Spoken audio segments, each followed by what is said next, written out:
दोस्तों स्वागत है आप सभी का नमस्ते उत्तराखंड के ऑफिशियल यूट्यूब चैनल पर। और साथियों, इसी प्रकार की वीडियोज के लिए आप चैनल को सब्सक्राइब भी कीजिएगा। इंडियन पॉलिटी हमारा चल रहा है और कॉन्स्टिट्यूशन के कई अहम पहलुओं को हम पढ़ चुके हैं। दोस्तों आज हम फंडामेंटल राइट्स मौलिक अधिकारों के बारे में पढ़ेंगे, या यूं कहे मूल अधिकारों के बारे में। तो आइए शुरू करते हैं इस टॉपिक को। मूल अधिकार या मौलिक अधिकार। सबसे पहली बात कि मूल अधिकार कहते किसे है। तो मूल अधिकार या मौलिक अधिकार से तात्पर्य है कि जो भारतीय संविधान के द्वारा भारतीय नागरिकों को जो है प्रदान किए गए हैं, उनके हितों की रक्षा के लिए, वही हमारे जो है मौलिक अधिकार कहलाते हैं। तो भारतीय संविधान द्वारा प्रदान किए गए ऐसे अधिकार जो नागरिकों के हितों की रक्षा करते हैं, और राज्य भी अर्थात जो है राज्य भी आप के जो मौलिक अधिकार है वह आपसे नहीं छीन सकता है। तो यह हमारे संविधान ने हमें जो है शक्ति दी है मौलिक अधिकारों के माध्यम से हमारे हितों की जो है रक्षा के लिए। कुछ विशेष स्थितियों में जो है मौलिक अधिकार निलंबित किए जा सकते हैं, जैसे राष्ट्रीय आपात जैसी स्थिति में है। तो दोस्तों आइए शुरू करते हैं इस टॉपिक को कि जो मौलिक अधिकार है, मौलिक अधिकार कहाँ के संविधान से हमने अपनाए हैं। भारतीय संविधान के तमाम स्रोतों के बारे में हमने जाना कि अलग अलग देशों से अलग अलग प्रोविजन लिए गए हैं। तो जो मौलिक अधिकारों का ये प्रोविजन है दोस्तों, यह अमेरिका के संविधान से प्रभावित है। अमेरिका से लिया गया है मौलिक अधिकार। और संविधान के भाग 3 में आपको बताया कि वर्तमान में 25 भाग है, मूल संविधान में 22 भाग थे।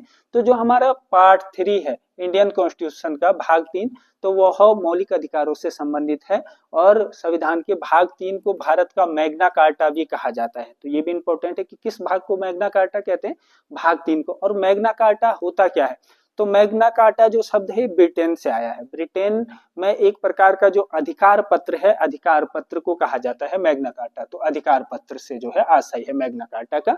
और भाग 3 को जो है भारतीय संविधान का मैग्ना कार्टा, भारत का मैग्ना कार्टा कहा जाता है। दोस्तों इस भाग 3 में हमारे अनुच्छेद 12 से 35 तक है। तो जो है मौलिक अधिकारों का जो वर्णन मिलता है वो आर्टिकल 12 से लेकर 35 तक। तो जो है संविधान के अनुच्छेद 12 से लेकर 35 तक हमारे मौलिक अधिकारों का जो है उल्लेख है। और जैसे कि अभी मैंने बताया कि जो मौलिक अधिकार कहते किसे है, तो उसकी डेफिनेशन ये हो गया।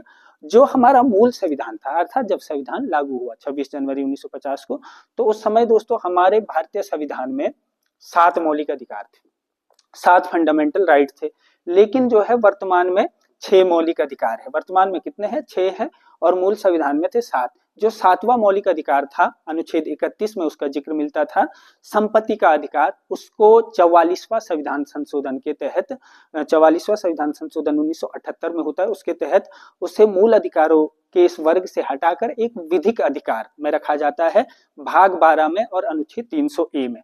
तो देखेंगे हम कि वो जो है 6 मौलिक अधिकार जो वर्तमान में है वह कौन कौन से है। तो देखिएगा, संविधान द्वारा प्रदत्त मौलिक अधिकार, और जो वर्तमान में है, वर्तमान में 6 है। और जैसे कि मैंने कहा कि जो मूल संविधान है, मूल संविधान में 7 थे। तो पहला जो अधिकार है वह है राइट टू इक्वलिटी, समानता का अधिकार, अनुच्छेद 14 से लेकर 18 तक। नेक्स्ट है स्वतंत्रता का अधिकार, तो जो है राइट टू फ्रीडम, अनुच्छेद 19 से लेकर 22 तक। नेक्स्ट है तीसरा जो मौलिक अधिकार है वह है शोषण के विरुद्ध अधिकार, और अनुच्छेद 23 से लेकर 24 तक इसका उल्लेख मिलता है। जो चौथा मौलिक अधिकार है वह है धार्मिक स्वतंत्रता का अधिकार, अनुच्छेद 25 से लेकर 28 तक। और जो है जो हमारा 5वां मौलिक अधिकार है वह है संस्कृति एवं शिक्षा संबंधी अधिकार, अनुच्छेद 29 से लेकर 30 तक जो है इसका उल्लेख मिलता है। और 6वां मौलिक अधिकार संवैधानिक उपचारों का अधिकार, अनुच्छेद 32। और भीमराव अंबेडकर जी के द्वारा जो हमारा 6वां मौलिक अधिकार है संवैधानिक उपचारों का अधिकार, इसे भारतीय संविधान की आत्मा कहा गया है, यह संविधान का हृदय कहा गया है, हार्ट ऑफ कॉन्स्टिट्यूशन। जबकि भार्गव जी ने, ठाकुरदास भार्गव जी ने भारतीय संविधान की प्रस्तावना को उन्होंने संविधान की आत्मा कहा। लेकिन अंबेडकर जी ने किसे कहा है, इस मौलिक अधिकार को संवैधानिक उपचारों का अधिकार, जो कि हमारा अनुच्छेद 32 है। क्या है संवैधानिक उपचारों का अधिकार, तो इनमें से किसी भी मौलिक अधिकार का यदि उल्लंघन होता है तो संवैधानिक उपचारों के अधिकार के तहत आप सुप्रीम कोर्ट जा सकते हैं। सुप्रीम कोर्ट आपको जो है मौलिक अधिकारों का संरक्षक है, गारंटर है। तो इस प्रकार से दोस्तों जैसे मैंने कहा कि मूल संविधान में 7 मौलिक अधिकार थे, तो जो 7वां था वो था संपत्ति का अधिकार अनुच्छेद 31 में। लेकिन अब जो है आपको जैसे मैंने बताया कि जो 44वां संविधान संशोधन 1978 होता है, तो 44वें कॉन्स्टिट्यूशन अमेंडमेंट के तहत इससे मूल अधिकारों की जो कैटेगरी है, जो वर्ग है, वहां से हटा दिया गया। इसीलिए मैंने रेड किया हुआ है, क्योंकि अब हट गया है। और कहा इधर ग्रीन कर रखा है कि जो है भाग 12 में अनुच्छेद 300A में जो है इसे सम्मिलित किया गया है, और एक विधिक अधिकार, इसको जो है अब एक विधिक अधिकार का दर्जा है, एक कानूनी अधिकार का दर्जा है। अनुच्छेद 300A में काफी इंपॉर्टेंट एक क्वेश्चन है और आ चुका है एक क्वेश्चन। तो ये हमारे इस प्रकार से अधिकार, इनके बारे में विस्तृत रूप से भी हम जानेंगे जो हमारा पार्ट 2 आएगा। और थोड़ा, क्योंकि जैसे अभी हमने जो है जाना कि जो है अनुच्छेद 12 से लेकर 35 तक, 12 से लेकर 35 तक हमें मौलिक अधिकारों का वर्णन मिलता है, और अनुच्छेद 14 से लेकर 18 हमारा पहला जो मौलिक अधिकार है समानता का अधिकार, फिर स्वतंत्रता का अधिकार 19 से लेकर 22। लेकिन जो आर्टिकल 12 और 13 है उनके बारे में अभी हम जानेंगे कि अनुच्छेद 12 और 13 क्या है।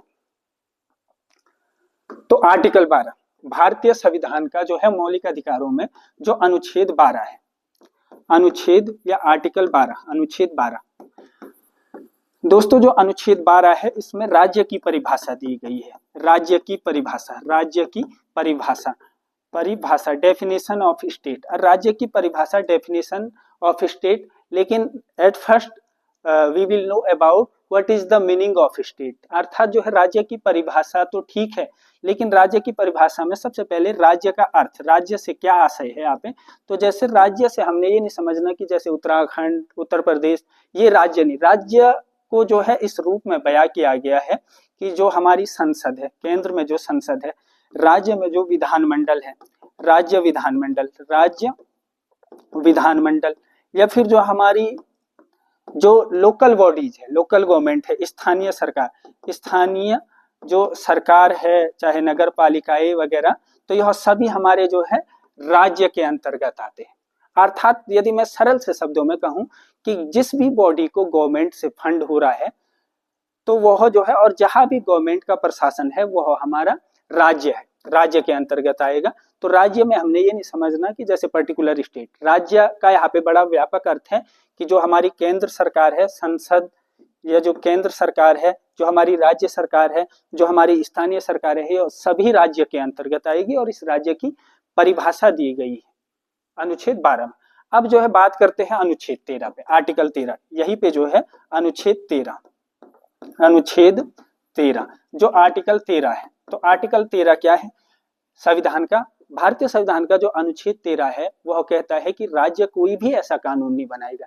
राज्य अर्थात ये, क्योंकि आपको पता है संसद ऐसे राज्य में विधानमंडल कानून बनाते, तो राज्य जो है, जो भी राज्य के अंतर्गत आते हैं, राज्य कोई भी ऐसा कानून नहीं बनाएगा कि जो हमारे या नागरिकों के मूल अधिकारों का उल्लंघन करता हो, मूल अधिकारों का क्या करता हो, उल्लंघन। तो राज्य जो है, राज्य जो कि ये है, राज्य कोई भी ऐसा कानून नहीं बनाएगा जो मूल अधिकारों का हनन करता हो, उल्लंघन करता हो। यदि बनाएगा तो by the power of judicial review, अर्थात न्यायिक समीक्षा के तहत सुप्रीम कोर्ट और हाई कोर्ट उसे अवैध, इनवैलिड घोषित कर देंगे। तो इसका जो है पार्ट 2 में हम जो है विस्तृत रूप से पढ़ेंगे। आज के लिए इतना ही, थैंक यू।